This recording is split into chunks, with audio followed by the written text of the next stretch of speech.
Hello, everybody. Welcome to the webinar, The High Road Back to Work, Developing a Public Employment Ecosystem for a Post-COVID Recovery. What we want to do today is really to open up a discussion that we had already began a year ago when many of you joined us for a conference called Leave No One Behind. And in that conference, we spoke about the need to literally leave nobody behind. We were very concerned that there were a very significant number of people who weren't being adequately incorporated into the back to work strategies that we had. So we're concerned at this stage in the post-COVID recovery that many of those people are not on the agenda, they're not being spoken about, and they are to some degree being left behind in public discourse as well as in public policy. So we wanted to start by just asking, what was the normal like before COVID? And did it work for everybody, and where are institutions fit for purpose then? And I suppose two major problems that we identified a year ago were that there were very significant numbers of working age people who weren't in employment and who were dependent on social welfare. So if we look at the first chart in the blue bar chart, we see that the numbers who are in grey, up to 564,000 people in 2018, the latest data we have available, were receiving a payment for something in relation to social welfare, lone parents, disability payments, carers payments. They weren't on the live register, and they weren't particularly the attention of a back to work strategy. At the same time, on the opposite graph, we know that a very significant number of people were moving into low paid and relatively poor quality jobs. And we know that we had the third highest number of people in low paid jobs in the OECD, and we know that was particularly the case for women. So we entered the COVID era with two very significant structural problems: a very significant number of people not in employment and not the focus of policy, and a very significant number of people in low paid, poor quality jobs. And we've seen that in relation to the COVID era escalation of unemployment, that the real problem for a lot of people is the vulnerability from which they fell from very low paid employment into unemployment. So the third graph shows you the absolute stark scale of the increase up to the end of April in this case, where unemployment absolutely rocketed. Now, we know from previous work that we've done that what works for a lot of people in getting them back into employment is integrated, quality, tailored, case management focused local employment services. And we know that there was a very significant range of reforms done post the last crisis and 2011, but that there are questions remaining about the capacity of those institutional reforms to work. And so we want to take up that theme later on as we go through this short presentation. So what we're going to do, having set the scene, is I'm just going to continue the introduction for a little bit. Nuala Whelan is going to take up what we need to do, and Michael McGann is going to take up how we need to do it. From there, we'll pass over to Rory O'Donnell, who's the former director of the National Economic and Social Council, and he's going to reflect on the report and his own sense of what things need to happen. And from there, we'll open into a questions and answers discussion and then conclude it. And just to say, this research is funded by the Irish Research Council Coalesce funded research project, and it's led by myself with Nuala Whelan as postdoc, and Dr. Philip Finn as a research assistant, and Dr. Michael McGann has joined us through a Marie Curie funded research project. There's also an advisory committee supporting the research, comprised of people from ILDN, the Local Employment Services Network, and the INOU, and we just like to really acknowledge the work and support that they've given that. Just on the picture there, some of you might recognise yourselves. It's a far cry from the social distancing that we are in now. We had 150 people crammed into a room on June the 16th in Maynooth University last year, and we talked about leaving no one behind, and that's very much the conversation that we want to pick up now. Just before I move on, to just acknowledge that we are videoing this, and that by staying on, you're giving your consent. It's been played out on Facebook and YouTube and will be available as a video afterwards.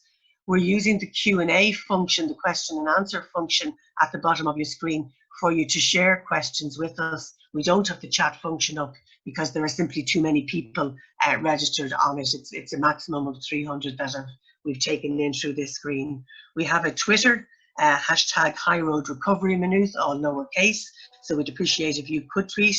And we are interested in following up this with collaboration from you, and we'll be giving you some sense of how we think that might happen as we go in. But to return to what I've just been saying, the scale of COVID job loss is absolutely enormous. And we know it's particularly hit women, young people and migrants and people who are low paid and low skilled and working in particular sectors, retail, accommodation, hospitality. But the focus of the public debate so far has been very much on that COVID job loss. We heard this morning about the COVID payments, people on the pandemic unemployment payment, on the temporary work subsidies, and on the live register, amounting to in and about 1.2 million.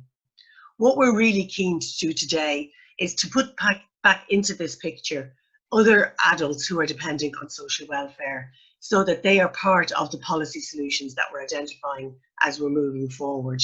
So we know at the moment there are over 550,000 people not in the picture, the other people in working age payments. We know there's 214,000 on the live register. We know there's 579,000 on the pandemic payment, and 482,000 on the temporary wage subsidy. And the sad state is we're actually talking about 1.8 million working age people who are in receipt of some form of state income and are in need of supports to get back into employment.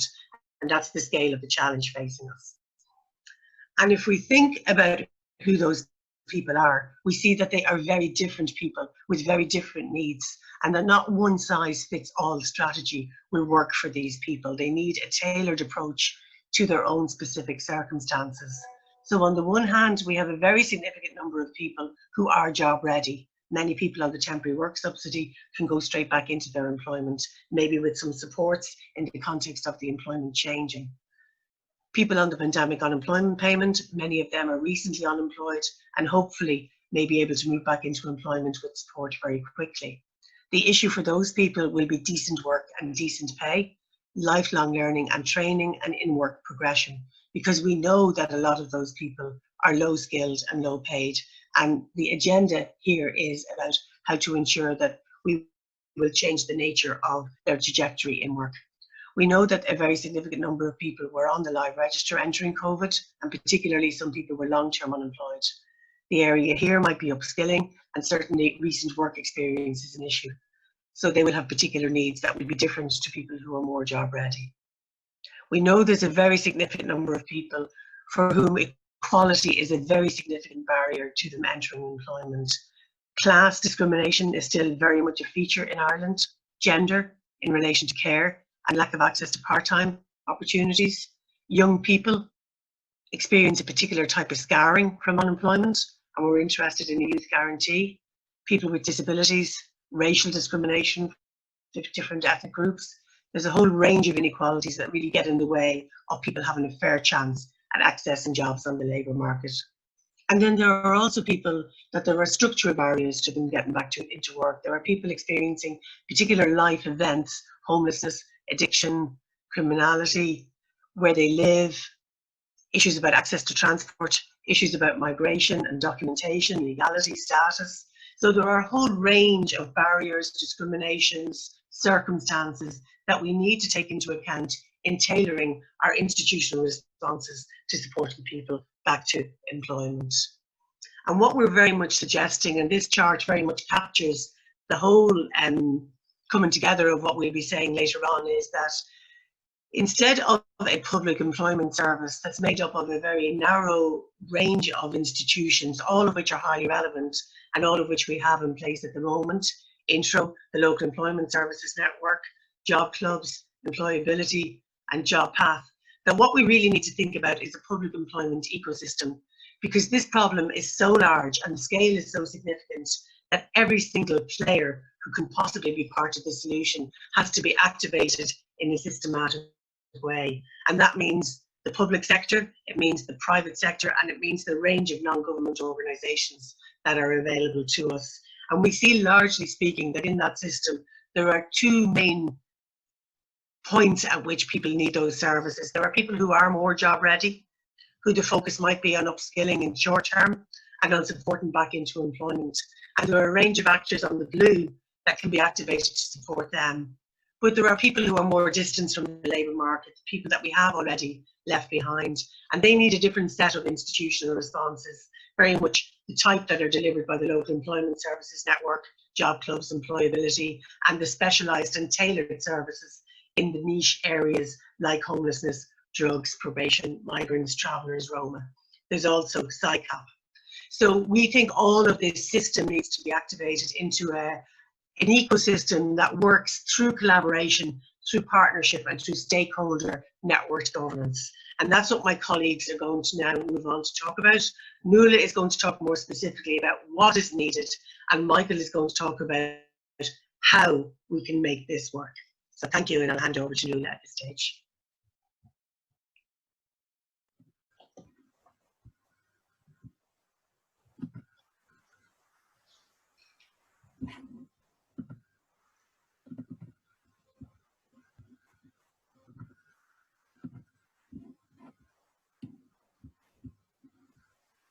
Okay, hi everyone. I hope you can see that screen okay.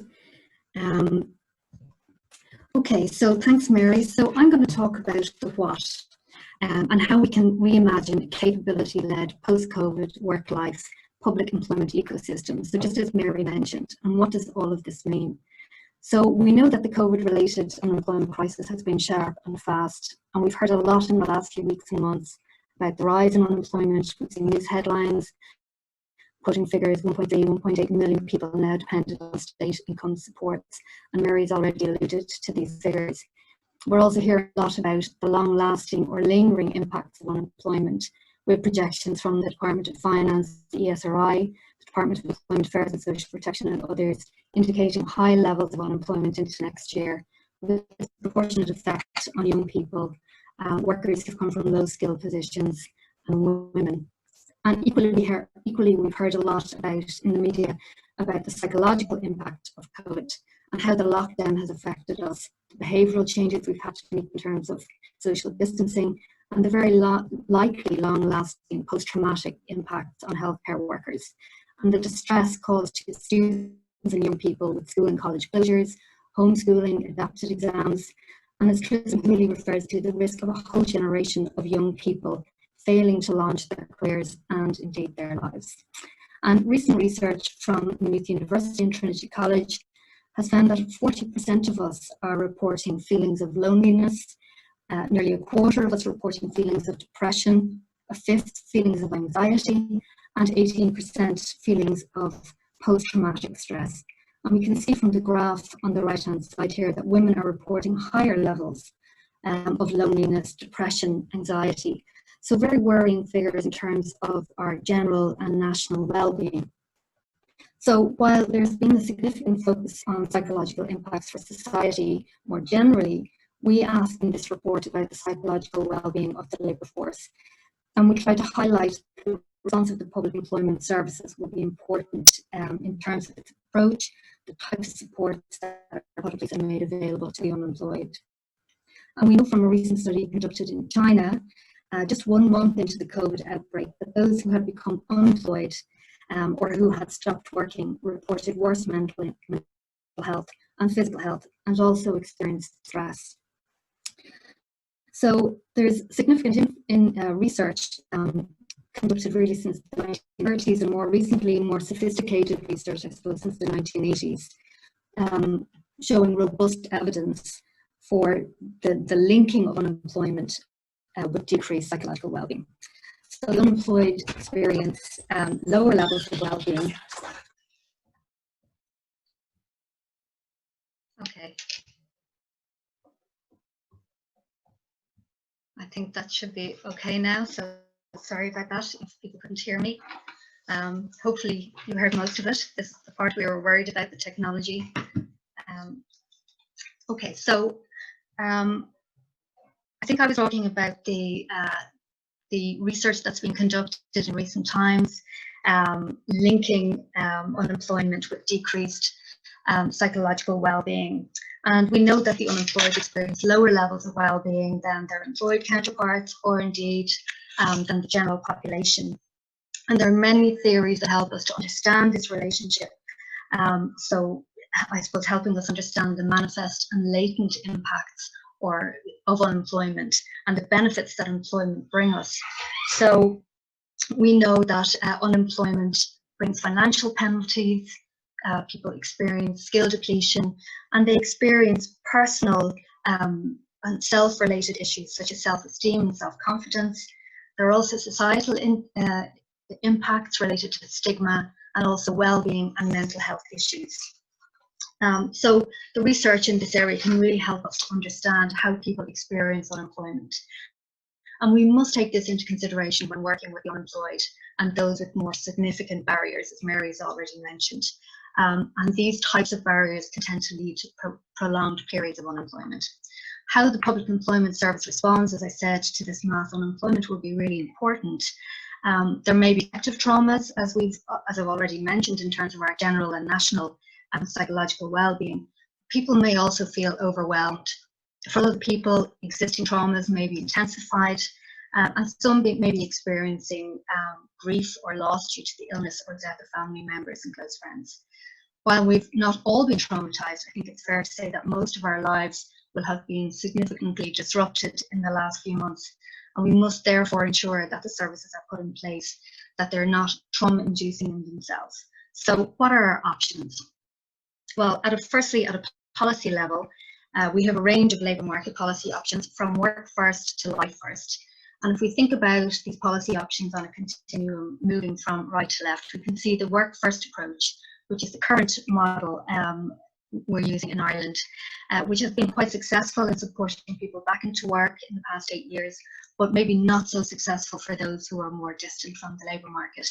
It's characterised by intensive job search, speedy return to work, with monitoring and compliance. It's considered a fair weather policy, which works well when there is strong labour demand, but its critics argue that it's linked to the low pay economy. The human capital model then emphasises skill and competence development and in-work progressions and career development. And building on this further, the flourishing work-life model prioritises capability and well-being and the freedom to choose. And finally, the Life First model moved beyond all of these models and focuses on a more holistic approach, prioritising life needs, one of which is work, but others would be housing and health, and it's network, individualised and co-designed. How and with whom we use these approaches will be important, and in the report we argue that a work-life approach for those more distant and a decent work-first approach for the job-ready, where the focus is on quality and sustainable jobs. Secondly, at the services level, we should try and inform the design and the delivery and implementation of services with evidence of what works and for whom. But the opportunities to develop and test effective responses to such a crisis as we've experienced, which is very different from previous crises, are rare, thankfully. So we must use related evidence to inform our practice. So for example, Hobel and colleagues developed a set of principles to guide the design of post-disaster psychosocial interventions, and these were very relevant in relation to Hurricane Katrina, 9/11, and so on. So the types of interventions that were put in place to support people after these types of crises. And they argue for principles that promote a sense of safety, that are calming in their delivery. They should provide a sense of self and community efficacy or agency and control, should promote connectedness or solidarity, and be hopeful in their approach. Similarly, social services use trauma-informed care to work with individuals who've experienced previous traumas.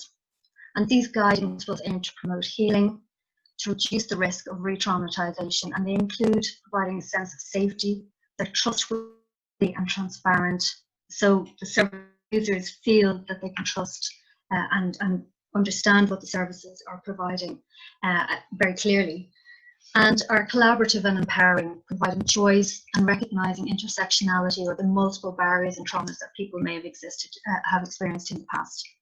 And these approaches can help us to design or frame the types of services which recognise and acknowledge how service users may be feeling. But also, how can practitioners in the daily practice of activation in the employment services look after the labour force? So there's much research showing the positive mental health outcomes from career development.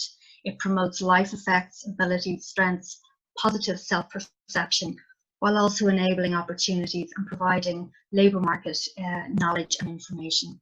Similarly, there's much to learn from the mental health services, and Professor Jim Lucy in Trinity talks about the 3 R's of anxiety management: resilience, reframing and recovery. And these are concepts that guidance practitioners, mediators, case officers, people working in the education and training services are very familiar with in their daily practice.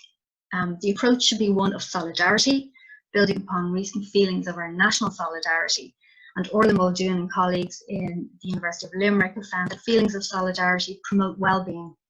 So the approach should be hopeful, positive and connected. But there is the question of services having the capacity and the competence to deliver to the high numbers of unemployed that Mary spoke about. And getting this right could be enabled through using a robust triage and profiling system that's both practitioner-led with the support of statistical profiling. So we've looked at the supply side supports that could be considered, but importantly, it's about achieving a balance between caring for the labour force and reigniting the economy, and this is really key. So in the report, we've outlined a range of demand side supports which we believe could be effective alongside passive supports that are currently provided to employers. So we believe it's time to maybe shape change and to use evidence and ideas that we mightn't have considered in the past.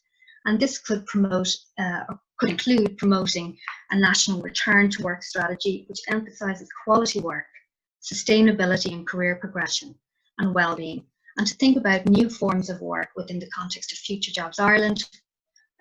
For example, remote working and digital work possibilities, which I think many of us have become quite used to in the last few weeks, and with the environment and green economy also, and to co-design active labour market programmes with employers in the context of this new future of work and post-COVID employment, and for the public employment services to play a greater role in the design and creation of moving forward.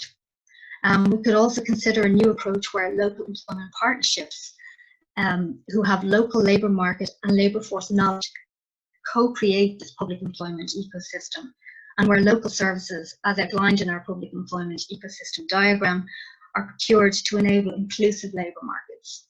We also propose utilising public, private and not-for-profit resources to co-create a guidance-led public employment ecosystem which supports all of our labour force back into sustainable work and well-being.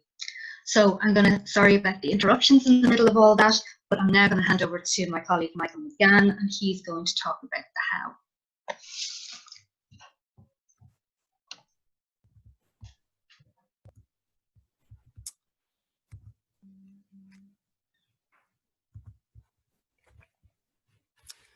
Thank you, Nuala. And so I'm just going to spend the last 10 minutes or so talking about the sort of institutional governance reforms that we might need to actually implement this kind of idea of a public employment ecosystem that we're talking about. And as Mary's already touched upon, in post-2011, after the last crisis, we had a whole suite of institutional reforms of our public employment services system, including the creation of Intrio. We had the refocusing of our existing local employment service network on activating long-term unemployed claimants. And most recently, we had the creation of JobPath in 2015, which is a payment by results activation program, again targeted at those who are long-term unemployed and on welfare. And of course, we also have Employability and Job Club as well. So we have a suite of internally delivered public employment services as well as contracted public employment services systems. These reforms have been difficult, but they do mean that compared to the last crisis, we are in a better situation to cope with supporting far greater numbers of people back into the labour force. And of course, with an emphasis that we are advocating on ensuring that those who were left behind the last time aren't left behind in a COVID recovery. However, what this chart at the bottom of the slide shows is that this existing institutional capacity is going to be far stretched in the context of a post-COVID recovery. So on the left-hand side, we sort of see the peak levels of claimants in the last crisis and towards the period of recovery. Then we have the period of the Great Lockdown. And on the right-hand side, this is just a model what would happen assuming that, say, 50% of people on pandemic unemployment do make it back into the workforce by early 2021. And we could be talking about 500,000 people on the live register in early 2021, nearly 370 of those being long-term unemployed. And then when you add in the groups that Mary mentioned, people who are working age on other payments, we're talking about a huge number of claimants, which takes us to this importance of moving beyond this idea of public employment services to the idea of a public employment ecosystem and harnessing resources from the not-for-profit, public and private sector. So how might we sort of commission additional operational capacity in our public employment ecosystem? And I suppose there is a temptation to do what we did the last time, which was very much embrace marketization through competitive tendering and payment by results as a way of adding in extra capacity.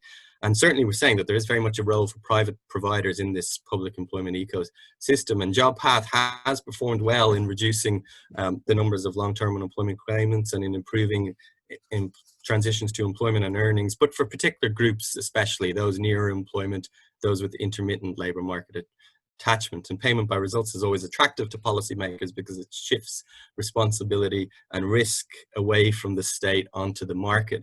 But there's a series of inbuilt tensions with this sort of procurement or commissioning model that we know from international research and from the experience of other countries. And one is the tension between service investment and between price and quality. When you have a payment by results model, it tends to drive investment in standardized approaches because providers are carrying too much risk to invest in longer term approaches that may deliver results over the long term, but they can't be guaranteed. And of course, there's also a short time horizon for them to realize payment outcomes as well. So that means that approaches that might move people towards employment, but not get them all the way there, become underinvested in.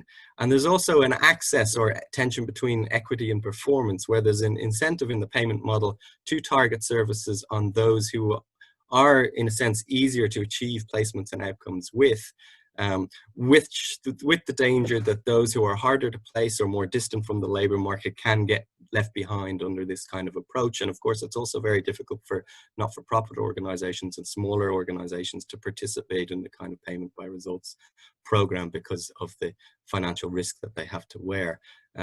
Digitalisation could be another approach that we want to embrace in terms of building in extra capacity. And by digitalisation, I mean not just Zoom meetings or using computers in the course of case management, but platforms like are being deployed in Belgium and Australia, where the actual service is automated and it's a digital by default system with very little face-to-face case management support. I don't have time to go into the issues around digitalization in this presentation. I'll refer you to the report, but we do raise some important challenges around profiling and triaging, as Nuala has mentioned, in the context of a digital system, and also issues around worries about digital exclusion. And this not just referring to problems of digital literacy for some service users, but it's also around lack of resources and infrastructure to use the digital technologies.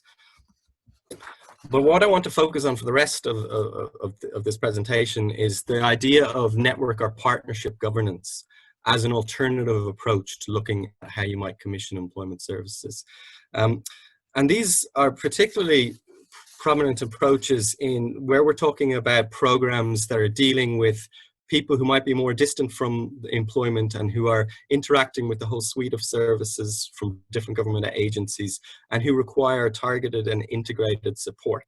And network partnership approaches are really based on this idea that services are invariably co-produced at two levels. Firstly, in partnership with the service users or clients, and also in collaboration with a whole range of organizations or agencies in addition to the employment service provider. And I suppose if you think about a very basic example of someone doing a transition to employment and sustaining that job placement, it depends not just on the actions of the service provider, but also that participants or clients' orientations towards that employment, their views about work. It also depends about the employer's attitudes or orientations towards the job seekers, their views about people on welfare payments. Then it probably also may depend on training interventions, could be connected into welfare, housing, addiction services might be played a role in this. And the important point here is the more that we're moving towards a leave no one behind model, the wider the net of services that are going to be involved in supporting these people into work. So that's what we mean by co-production, both with clients, but also with interagency partnerships. And these partnerships bring wider pools of ideas to solving problems, and they help build joint ownership of innovative solutions or challenging or bold solutions. And they suggest the idea of agencies as facilitators rather than providers. And while you can have interagency collaboration in a marketized system, it's not impossible.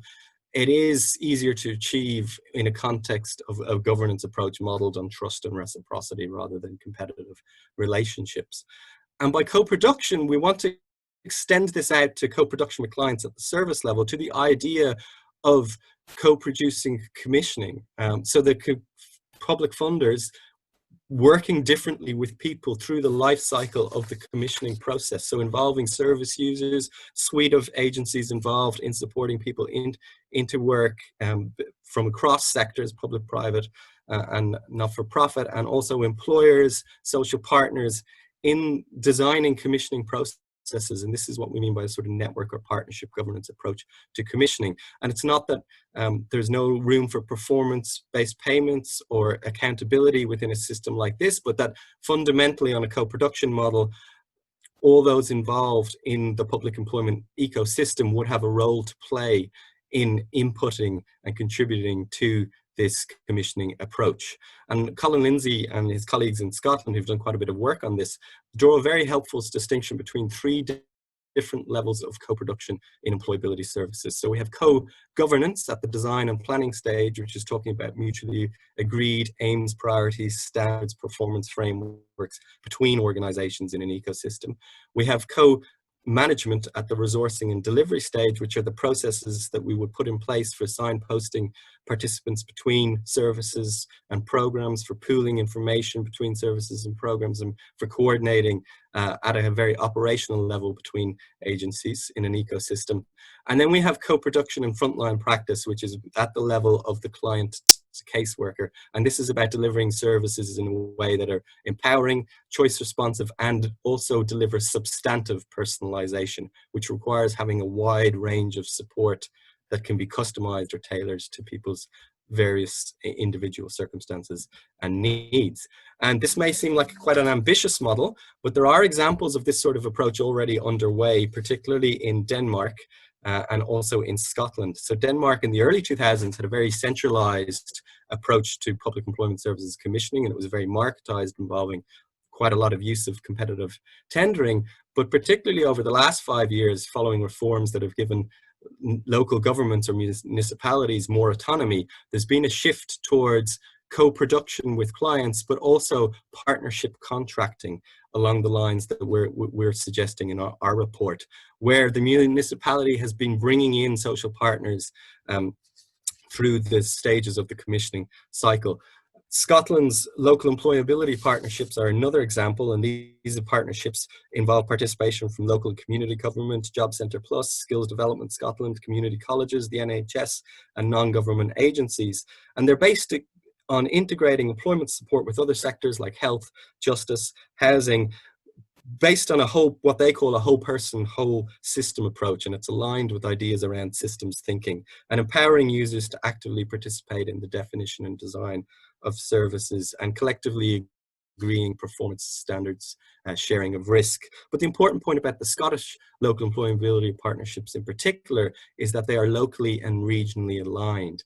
And so while you can see on this figure, this is kind of our attempt to chart out what a kind of national public employment ecosystem might look like, we are suggesting that these needs to be fundamentally regionally and locally aligned, and that the nature of what this ecosystem will look like will vary between local and different regional levels.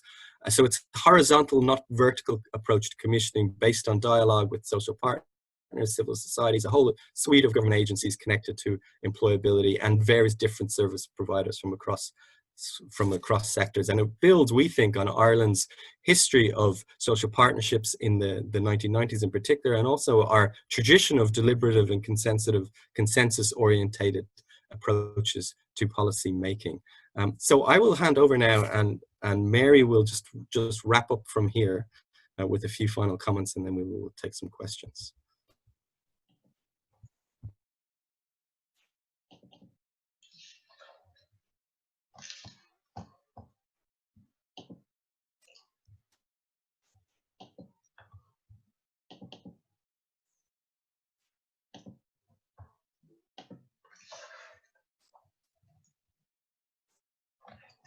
Thank you. What I wanted to wrap up with was just to continue that theme of the local, because what we've been describing so far is a national public employment ecosystem. But we're talking very much about a local high road recovery and that challenge of integrating local actors, which we have done in Ireland after previous crises, particularly in relation to the setting up of the local area-based partnerships in 1992. We have a lot of deep learning there that we can draw from and a stock of experience. Michael mentioned the word facilitating earlier on in the idea that agencies needed to be facilitating. We also believe that the state needs to be a facilitating state. So what we're suggesting is that this national and local public employment ecosystem has to sit into a wider welfare state architecture that's primarily made up of three different things. One is those institutions, national, regional and local, state, private, profit, that are capacitating people to live the lives that they can live to the best possible advantage. And people need two things to be able to do that. To make the risks that they need to move on in life, to return to work, to be able to cope with a very changing, transitioning labour market, they're going to have to be very flexible in their approach to how they manage their lives. That means they need universal basic services to underpin those life transitions. And that means things like housing, health, care and transport, but it also means employment services. It means that people need these enabling supports at the various points of transition, not just in and out of employment, but between employment as well. They also need a welfare system, an income support system that enables them to participate, not just in paid employment, but in the other forms of participation that we can come to experience over the COVID experience are all too important. Community participation, particularly care, but also environmental participation, democratic participation. So what we're suggesting is a public employment ecosystem that's nestled in a welfare architecture that's facilitating and capacitating, that's enabling people of access to basic services, and a participation income and income support system that's flexible enough to actually enable people to lead the lives that they would value and that they see as necessary.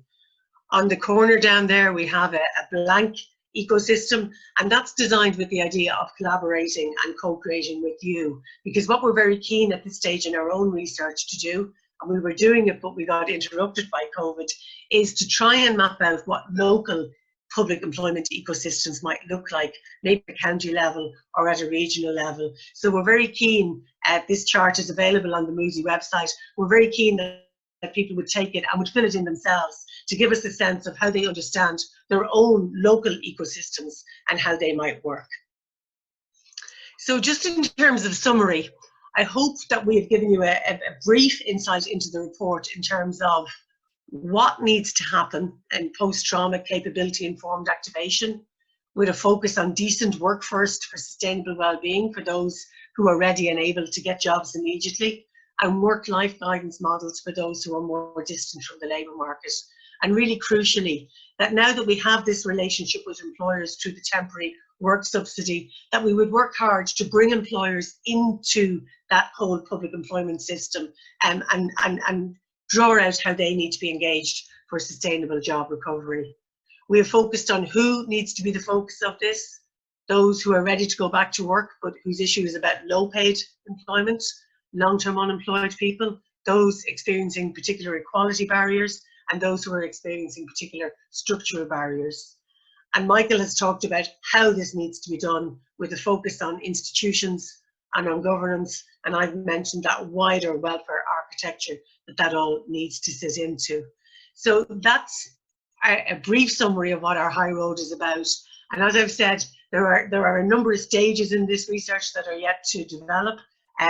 One is that Nuala is developing a guidance for practitioners which will frame the service and the idea of the service, but also look at the daily practice of that service with a view to best practice. And she's in the middle of developing that guidebook at the moment with a hope to have it available for February. And we are keen to collaborate with people and to speak with people about that. As I've said already, we are trying to develop the idea of a local ecosystem, and we're keen to get your views and your information and your sense of what works locally on that. And the third thing is that we will be developing a final version of this report that we will have available in February as well. And we're keen that that gets developed through collaboration, through co-creation, both with service providers and with people who are the service users. So we're very keen, even in the context of COVID, to keep discussing and to keep dialoguing with people to try and move that on. So having ended on our end of it, I'm now going to pass over to Rory O'Donnell, who, as I've said, is the former director of the National Economic and Social Council, and who has unfortunately got a number of crises under his belt from which he can speak about recovery pathways and strategies. And I'll hand over to Rory. If you can keep giving us some questions and answers, I can see some coming in, that's very nice. And we're developing them up then, and we'll open up those questions and answers to a wider discussion. But for now, I'll hand over to you, Rory. Thank you. Thank you very much, Mary. Can you hear me? Yeah. So I will give my general reaction to this paper and then elaborate on one or two points. I have to say I like this paper very much indeed, mainly for what it is and what's in it, also in a small way for what it's not. So what it is, I think it's a very timely analysis on a obviously very serious economic and social challenge. And in a sense, the sense of the paper is trying to catch the wave of emerging from the COVID crisis and what that has done to the labour market. I think secondly, the paper combines critique of various approaches like Job First with a serious effort to propose practical initiatives, and that combination I think is excellent. In doing so, thirdly, I think the paper takes institutions and organisations seriously. Indeed, that's the aspect of the paper I'll discuss in a little more detail presently.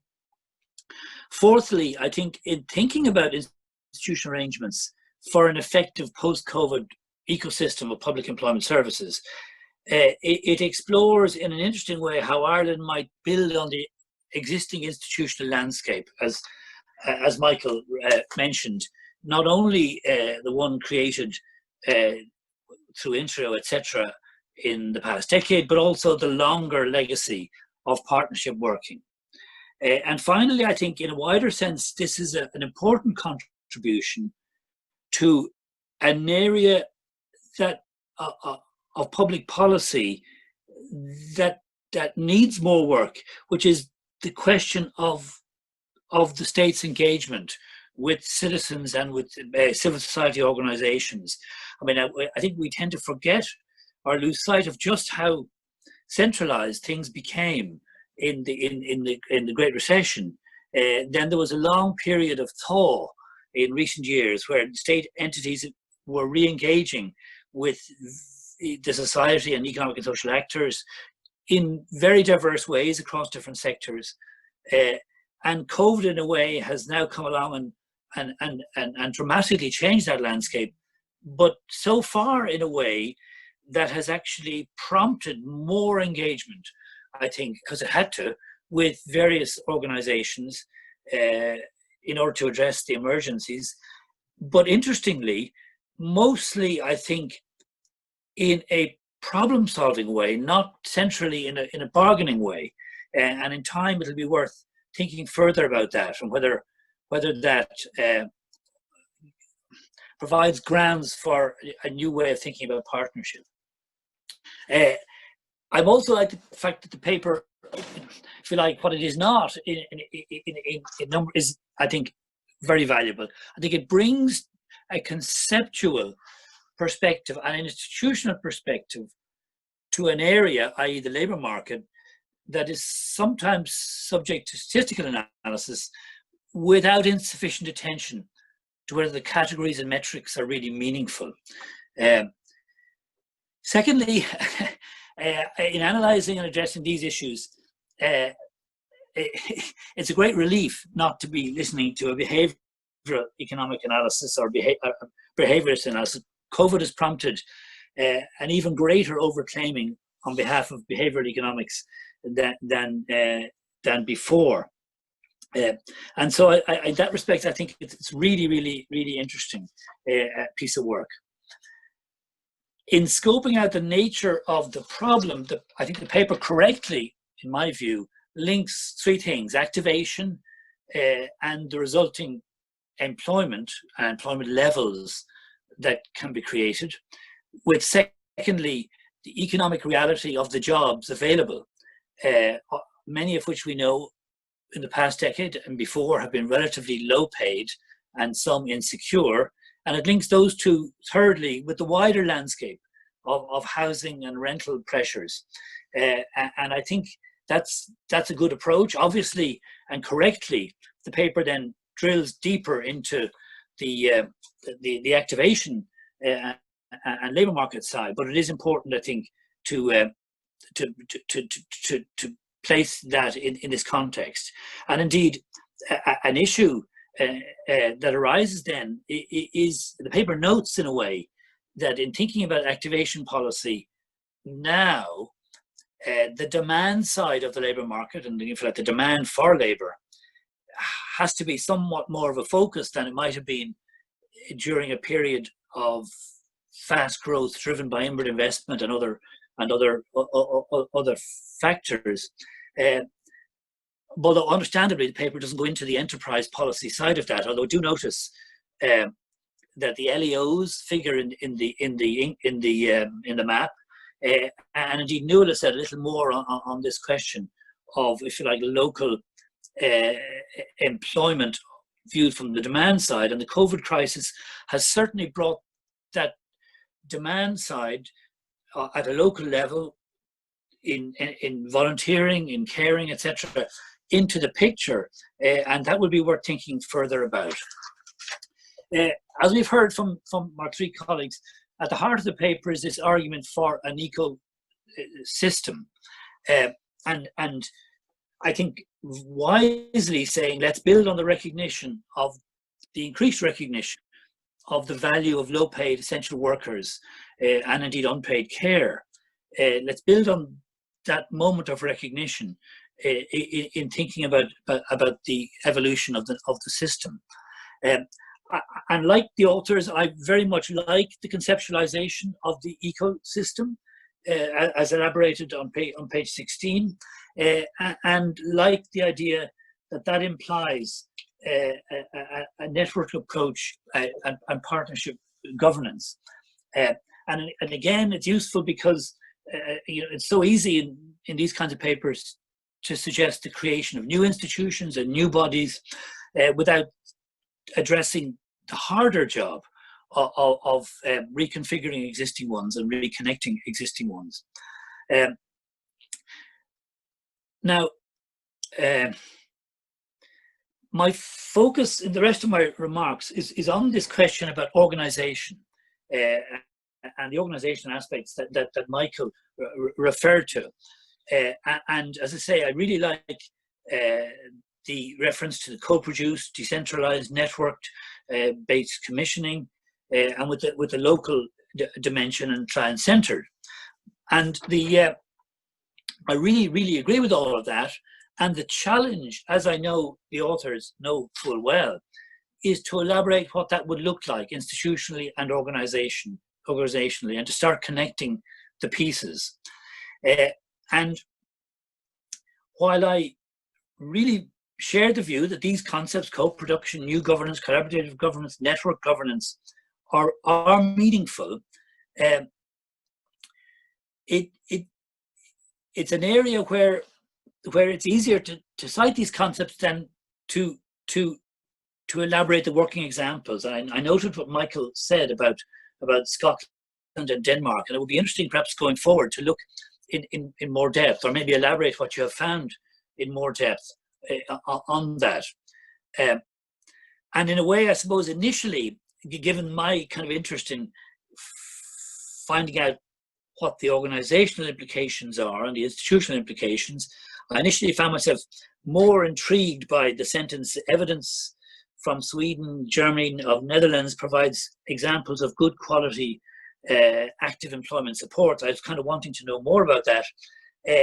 And initially thought that that was more significant than the discussion of capabilities and an enhanced rights-based approach. But I say only initially, for reasons that I come back to. I mean, I think Sen's capabilities approach is profoundly important. It's immensely generative, but it's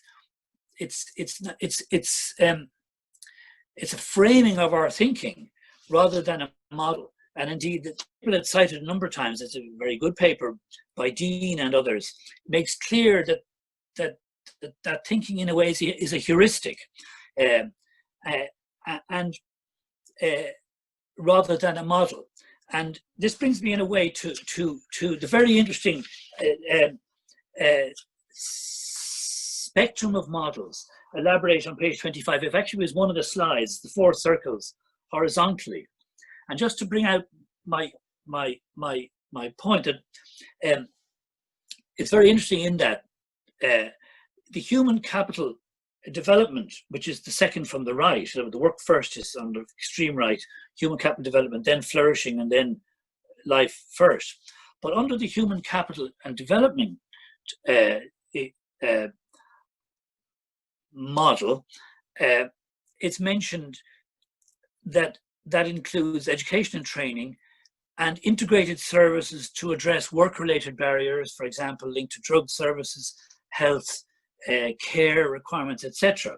So if we really were there, we've known for a long time, in some abstract sense, that that's the kind of, at least we need that kind of employment support system at the very least, but we're a very long way from it.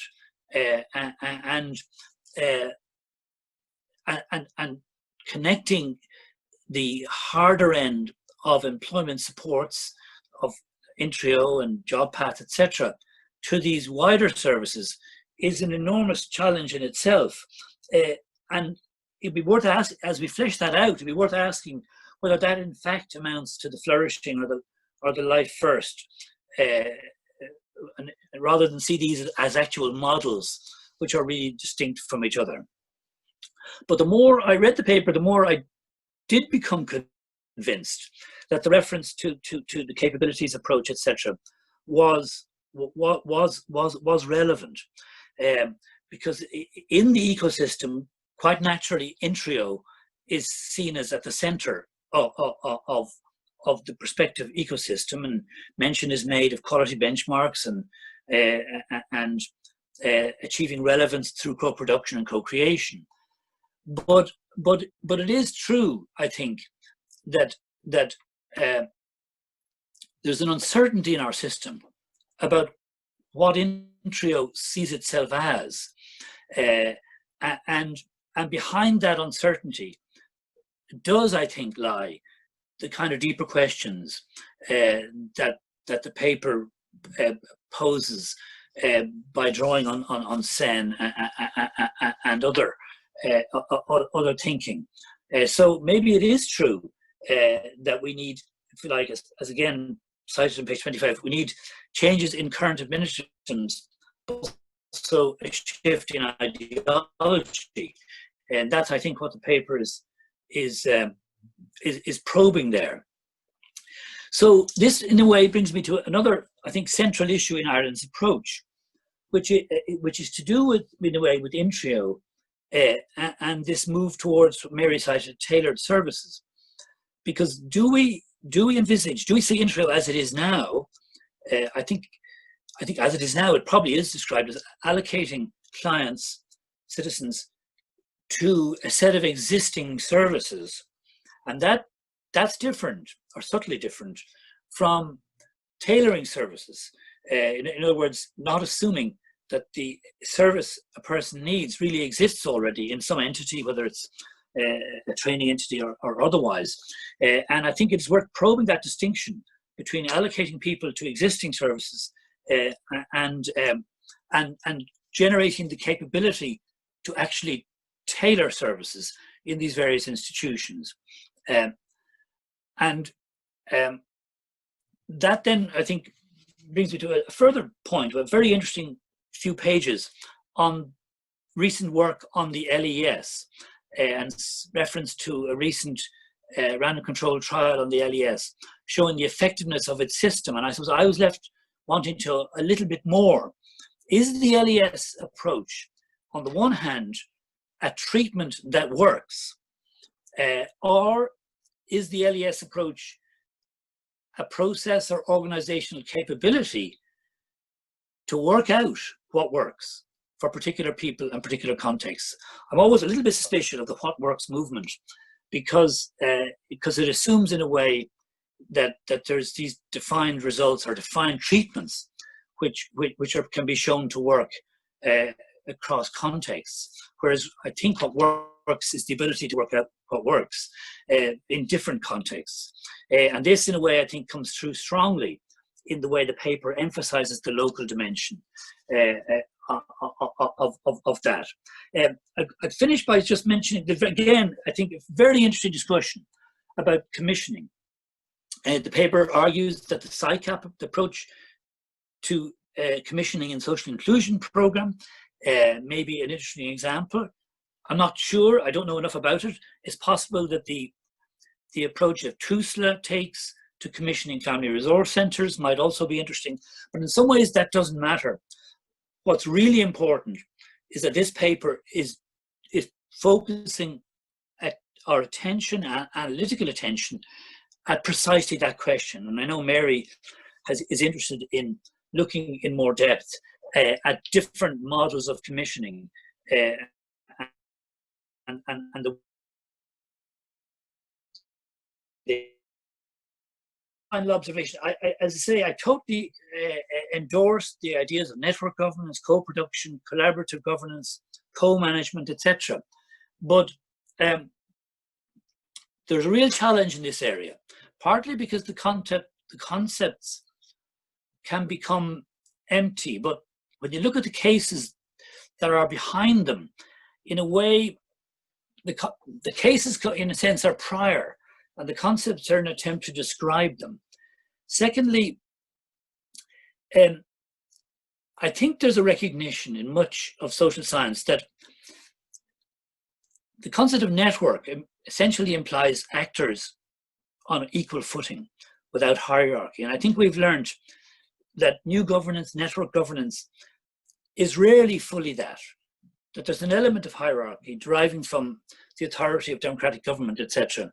And this is not, if you like, to revert to hierarchy or bureaucracy, but we need to think about the network governance in a hard-headed way in which there'll be parts of the network which are not entirely equal with other parts. And that's not to dismiss what's at the heart of this paper, that some degree of local autonomy, autonomous organizations, and indeed to some degree autonomous individuals is inherent in what's been driven at. But I think that I suppose is not to dismiss these concepts in any way, because it's more in a way to encourage us to now go into a deeper discussion about the cases which are informative and how our own institutions could be reconfigured to get closer to that. So congratulations on a really, really interesting paper. Thank you very much, Rory, and thanks very much for those very considered comments. And as I've said, I mean, this is actually a draft. People have been asking on questions and answers where they can get the paper and where they can get the local mapping report. Both are on the MUSI website under ACAPES, a collaborative approach to public employment services, and you can draw them down now. And whilst it's a draft paper, we're very happy to get email comments, to have phone conversations, or indeed to set up Zoom meetings with local groups or regional forums to discuss out this. I suppose what we're really important here is that we're in a really urgent situation, and the biggest crisis we've ever experienced in the history of the state. And it's trite to say it, but there is a large likelihood that the urgent will crowd out the important. And I think it's really important that we keep some of these things on the agenda and keep asking, look at what is it we're trying to do, who are we trying to do it for, and how are we trying to do it? Because if we're not asking those questions and being that critical actor, then I think some of these things will will not happen in the way that we intend them to. We've got quite a few questions and answers there. What I wanted to do was to hand over, Stephen Byrne has been very busy, well done Stephen. There's a range of questions about eligibility for active labour market measures from Stephen Byrne, and questions about from Mary Stokes about the degree to which the report will engage with ETBs and with the whole issues around education and guidance, career guidance. So I'm going to give Nuala the sense to catch up with those questions.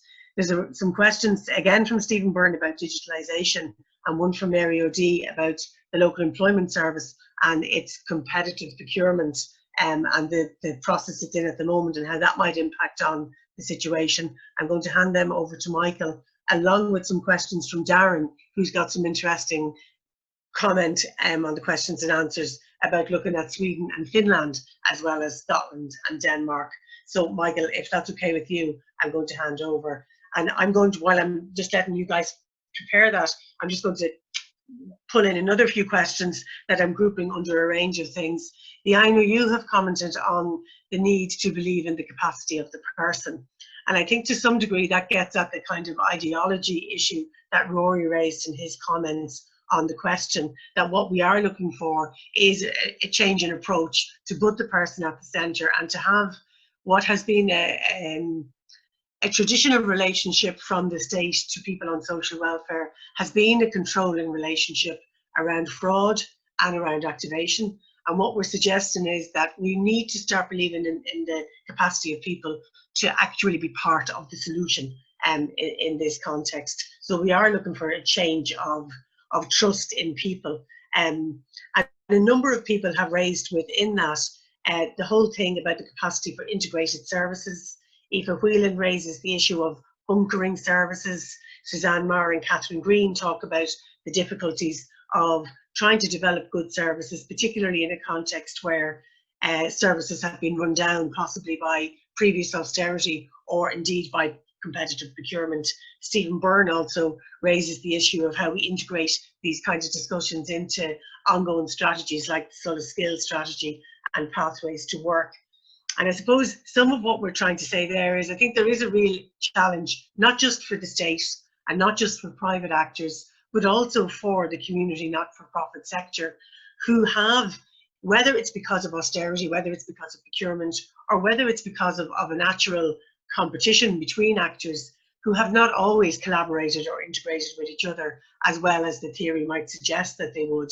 And there's a report out in Britain at the moment called Build Back Better, and they talk about the problem of egos, silos and logos getting in the way of real collaboration and really making things work for the client, who should be at the centre of all this. So I think those range of comments are really useful in opening up what is, as Rory has acknowledged, is the real challenge of actually making this happen on the ground, and to move away from maybe the fancy language and to try and actually understand the local collaboration better, and what are the real barriers in the way of that collaboration, and what are the good experiences of what works in that collaboration.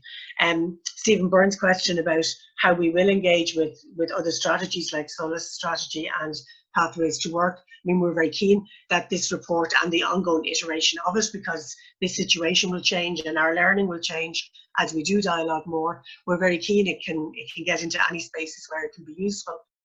And we're hoping, for example, not just committees, the Labour Market Advisory Council, and indeed the Pathways to Work and some skills strategy collaborations. So we're ready and waiting to talk to anybody who's interested in talking to us. So that's just taken up a few questions that came in. There was some other questions, one from Ray Griffin, echoed by Darren, about the cost of all of this. We don't attempt to cost this in this iteration of the report, but we do make a comment on the narrowness of the costing mechanisms that are used by the Department of Public Expenditure and Reform to cost and to evaluate the effectiveness of employment services. We would argue that there needs to be a much more longer range on assessing the savings that are generated by investing in people, the savings over a longer time period, as they become more active in the labour market and begin to contribute to the revenue system in the country. There's a very, very short time frame given to how the costs are evaluated against potential savings at the moment. And I think a different way of looking at it would open up a much, much wider appreciation that the investment now would really pay back dividends in the longer term. And there are some countries that do take a much longer term. We talk about them in the report, but certainly cost is an issue, as with everything right now. Ray Griffin also asks about higher education institutes and technical universities and what part they might play in the ecosystem. And indeed, I do believe that they are part of the ecosystem. And I think graduate guidance, for example, as an employment service, it needs to be factored into it very clearly. So this is the type of way that we can expand out that idea that we're talking about. But as Rory has rightly said, not everything in an ecosystem has the same role or scale to play in an ecosystem. And we need to find a way of understanding the different levels at which people engage in an ecosystem and the different levels of collaboration and engagement that they may expect or should expect to have in that ecosystem. So enough for me for now. I'm going to hand over first of all to Nuala. And Nuala, if you want to come into my computer, you can. But you're going to have a look at the Education Training Board questions and the idea of how we could determine eligibility to active labour market measures that Stephen Byrne is asking about. He's particularly interested in, will it be the time spent, and will the time spent on the pandemic payments be counted as part of eligibility? But I think you might have a different approach to answering that.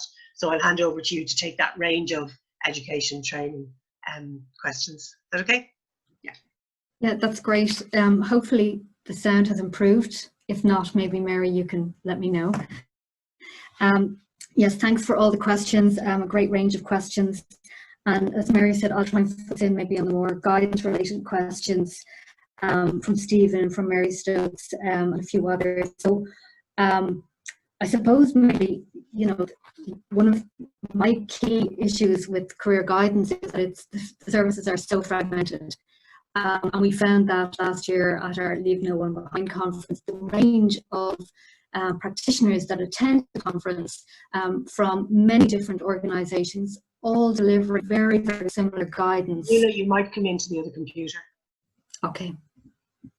So as I was mentioning about the fragmented guidance service, and this is definitely my experience in terms of guidance in the education services, in secondary schools, further education and guidance, third level guidance.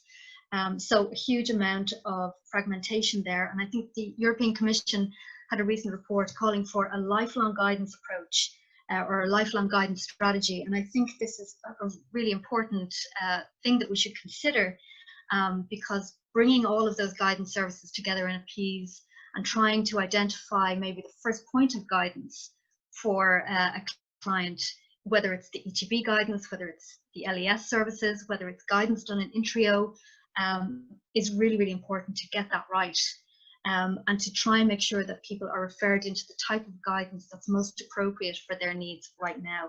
And this comes back to the really robust triaging from very experienced guidance practitioners possibly that know all of the available services and can understand the type of needs that the clients presenting have. So I would suggest that and propose possibly a lifelong career guidance strategy. And I know a huge amount of work was done by the NCG and others in the 2000s on this, but definitely my experience in the employment services is that it's very fragmented, and that's possibly due to the kind of since 2011 time when really everybody had to just knuckle down and do the work of progressing people through the employment services due to the very high levels of employment at the time.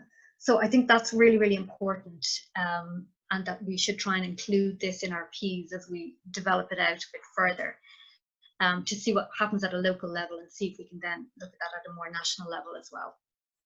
So that's the first thing, recommending this kind of lifelong guidance strategy that would incorporate all types of guidance based on a really robust triaging. I think the second, one of the questions that Stephen Byrne raised was around whether time spent on the wage subsidy and the pandemic unemployment payment would count towards active labour market programmes, back to education initiatives and VTOS and the like. And I think that comes back to the guidance question, you know, making sure that if this is the next best step for the person, and if the person decides that that's the case, well, that should be based on some, you know, robust decision-making process with the client. I do think people should be eligible. If those jobs are no longer in the economy, the time that people have spent on those payments absolutely should make them eligible. If their next step that they decide is an education program.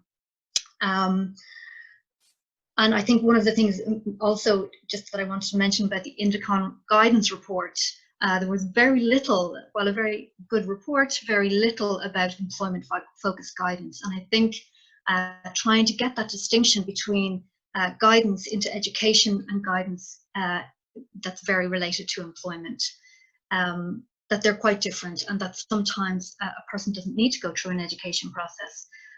So where is the first step in the guidance process? You know, and using that kind of profiling to make that decision. So hopefully that answers a little bit that question. And just coming back to what Rory mentioned about the randomized controlled trial, and yes, you know, these types of trials have to be taken often in the context in which they have been carried out. The randomized controlled trial was a trial that I was involved in Ballymun, and I suppose while it showed, I was trying to see whether there was a difference between a high support career guidance intervention and the LES model of Intrio that was being delivered. And actually I found very little difference in terms of outcome measures that I was looking at. So well-being, hopefulness, career self-efficacy, all of these types of important personal employability competencies. What I found when I dug down a little bit deeper through a qualitative process was that it was the approach, the nice, the friendly receptionist, the non-threatening environment, that these were the important factors that help the person feel better. So I can come back to that more, Rory, at some point, but I'll leave it there and let Michael move on to answer his question.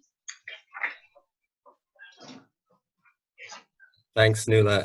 I might just jump in there while Mary and Nuala are doing the handover. Gee, they're good questions, and particularly thank you all for probing our thinking on this, especially some of the comments Rory made in response. I think I can probably, in the space of a couple of minutes, just really deal with three. So I'll talk about a bit about the digitalization question, that question about competitive tendering, and then probably the most challenging about how do we actually flesh out what network governance actually looks like at a kind of organizational as well as an institutional level. That question about digitalization and distancing, will digitalization not just distance people even further? It's a very important question. And when I'm talking about the role that digitalization is looking to play in public employment services, it is being thought about in the context of those who are already job ready. And the reason why countries like Australia and also Belgium are investing in the idea of a digital first system is that there's a recognition that our case management, our intensive support case management resources are going to be stretched and that they're at a limit. It's kind of a way to try and ration these resources so that those who need the help the most can get it. So there are cohorts who might not need that much intervention at all that may well benefit from a kind of digitalized service, provided that this is implemented in the context of wanting to enhance the kind of substantive support that might be available elsewhere in the system by, for instance, lowering caseloads so people can spend more time working intensively with participants. The critical question, though, is how do you sort out triaging and profiling to actually do this? Because in Ireland, we have the PECS, the probability of exit, statistical profiling system that's used as a way of kind of prioritizing people for treatment, if you like, or support, or what kind of intensity of sports required. And then in Australia, where I've done a lot of work, one of the best known systems is the job seeker classification instrument. And so people go through an initial profiling session that estimates their distance from employment and risk of long-term unemployment, and then it determines what level of services that they should be allocated into. The problem is that these kind of automated or statistically based profiling systems at best are 85% accurate, and more likely are only 60% accurate, and that also depends on how up to date the information that they're using to make these assessments is. So would we accept that sort of level of error in a kind of medical diagnostic? And I'm not sure that we would. We're looking at somewhere between 2 and 4 of every 10 participants being wrongly allocated into the service. And that's why in Belgium, they've used these assessment tools to supplement rather than replace the professional judgment of the caseworkers and the frontline staff. So they can still have an opportunity to override the system. And I think we'd want to be certain that we were building in something like that sort of safeguard too, and that it wouldn't be an entirely automated system for determining whether people get digital or face-to-face support. But we do have to realize we are dealing with very high numbers of participants, and resources are going to be stretched. On that issue of competitive tendering, it's very valid because we've sort of talked about the existing institutional capacity. That existing institutional capacity is quite up in the air. Both JobPath and local employment services in particular are subject to review about what their future role will be, and there is due to be a new tendering process in early 2021, or contracts are up at the end of this year. Of course, we've got a problem. The new government has yet to be formed, and I think the Institute of Employment Studies, which has actually advised DIASP on this in their own Back to Work report, which is about the UK situation, has made the point that since COVID, where the high numbers of participants that we're now going to be looking at, we need to bring services online quickly, and a typical tendering process takes at least about a year to run. So we don't actually have the time frame to do a full competitive tendering process. Not that we would be sort of advocating that. That's why we're suggesting the idea of partnership contracting and this kind of network partnership approach.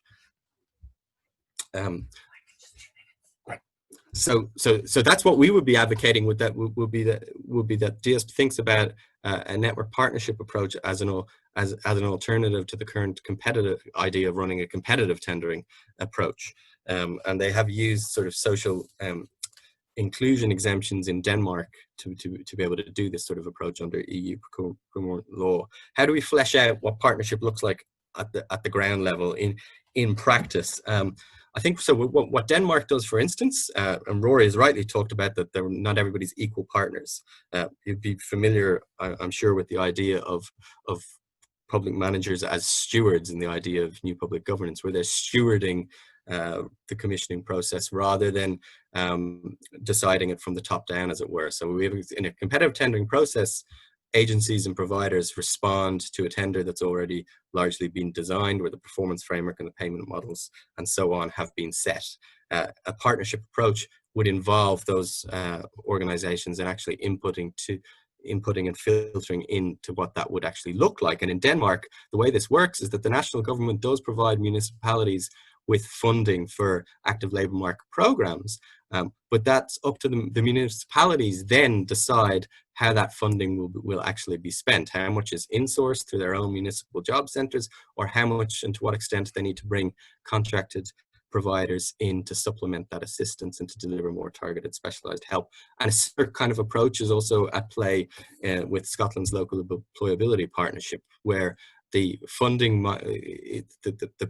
the envelope of funding is sort of decided at the national level, but it's then devolved to a regional or local level to determine how that allocation of funding then becomes spent. And so that's a sort of existing model that we could be looking at. It could be that we're using divisions of DIASP rather than centrally commissioning.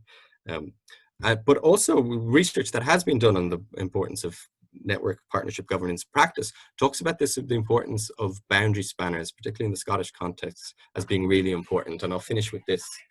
These are people who link the providers within a network together, and they have a job to link employment with training services, to link employers with employment agencies as well. And the members of our public employment ecosystem would need to invest in boundary spanners and be supported by boundary spanners to sort of operationalize this. There's a lot more we could say on this, but time is against us, unfortunately, so I'll hand back to Mary. Thank you. Thank you. Thank you, Michael. There's a lot of questions in there. There's 41 in total, so we don't have time to capture them all, obviously. Mary Stokes, you've been given a lot of information there, and thank you very much. And you're talking about sincere collaboration as the basis for the different types of guidance that can come together to make up this system, and I appreciate what you're saying, and we will get back to you. Darren, you make the point that it's not only about cost, it's also about the autonomy that there is to spend the budgets that there are and where they get spent and who makes the decisions, and I think that's very good. And Fallon has suggested Dundalk has an effective ecosystem, and that she'll talk to us about that, which is great, and Louise Brogan has given a thumbs up at the moment. Just wanted to focus on a couple of questions from the job clubs asking about the guidance process and whether there is an articulation of a particular guidance process in play at the moment, and also about the job seeker classification instruments. There are samples of types of guidance processes and job seeker classification instruments that we've been looking at to try and pull the best practice out from them that we will then develop into the guidebook or toolkit, and we're very happy to have a chat with you further about that and to bring them in. Tony McCall talks about the local development companies perhaps being the template that we need to investigate further as being in place already that can form the local employment ecosystem, and I think certainly there's learning there. I mentioned that you know, that's where we started from, and there's a lot there, and as Michael articulated what goes on in Denmark and Scotland, and I think Darren would say in Sweden and Finland, there is a lot to learn about how a collaborative approach rather than a marketized approach can generate much better outcomes on the ground for the clients that we're interested in taking with us on the journey.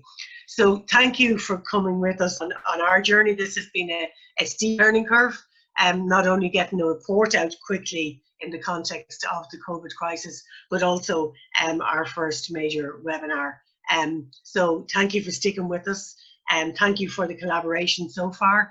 We hope that we've opened up the invitation to a wider dialogue with all of you, and we will be trying to think of creative ways of enabling that dialogue to happen, first of all virtually, and then as we move hopefully into a more open space that we can have our usual seminars and conferences. And certainly our aim is to come back to you early in the new year with some furtherance. We may not have all the answers, but we will have a toolkit that will look at guidance and metrics, and we will have a better elaboration of what this ecosystem could look like, and hopefully have engaged and influenced policy in some way. So just to say thank you so much to all the people who helped to make this happen, particularly Anne and Orla and Lucy, particularly to Nuala and Michael and Philip and Rory, who have been part of putting this together, and to all our colleagues who have lent us rooms and helped us get our act on the road.